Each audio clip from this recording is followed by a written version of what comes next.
உங்களுக்கு மூச்சு விடும்போது கஷ்டமா இருக்கா? செஸ்ட் டைட்டா ஃபீல் ஆகுதா? இல்ல ஸ்ட்ரெஸ்னால பிரீதிங் கரெக்டா இல்ல? சொல்யூஷன் ரொம்ப சிம்பிள். இததான் அனுலோம் விலோம் பிராணாயாமான்னு சொல்றாங்க. முதல்ல ஸ்ட்ரெயிட்டா உட்காந்துக்கோங்க. ஸ்பைன் நேரா இருக்கணும், ஷோல்டர்ஸ் ரிலாக்ஸா இருக்கணும். இப்போ உங்க ரைட் ஹேண்டை யூஸ் பண்ணுங்க. தம் வச்சு ரைட் நாஸ்ட்ரில்ல க்ளோஸ் பண்ணுங்க. லெஃப்ட் நாஸ்ட்ரில்ல டீப்பா மூச்சை உள்ள எடுங்க, ஸ்லோவா காமா. இப்போ ரிங் ஃபிங்கர் யூஸ் பண்ணி லெஃப்ட் நாஸ்ட்ரில்ல க்ளோஸ் பண்ணுங்க. ரைட் நாஸ்ட்ரில்ல ஓபன் பண்ணிட்டு மெல்லமா மூச்சை வெளியே விடுங்க. அகைன் ரைட் சைடுல இன்ஹேல் பண்ணுங்க. அப்புறம் ஸ்விட்ச் பண்ணி லெஃப்ட் சைடுல எக்ஸேல் பண்ணுங்க. இததான் அனுலோம் விலோம் பிரீதிங்னு சொல்றது. இந்த ப்ராசஸ் ஸ்லோவா 5 to 10 ரவுண்ட்ஸ் பண்ணுங்க. மைண்ட் காம் ஆகும், ஸ்ட்ரெஸ் குறையும், உங்களோட ஃபோக்கஸ் இம்ப்ரூவ் ஆகும், பாடி அண்ட் மைண்ட் ரெண்டு பேலன்ஸ் ஆகும்.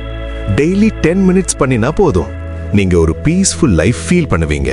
சோ இன்னைக்கு ஸ்டார்ட் பண்ணுங்க, உங்களோட இன்னர் பீஸை அன்லாக் பண்ணுங்க.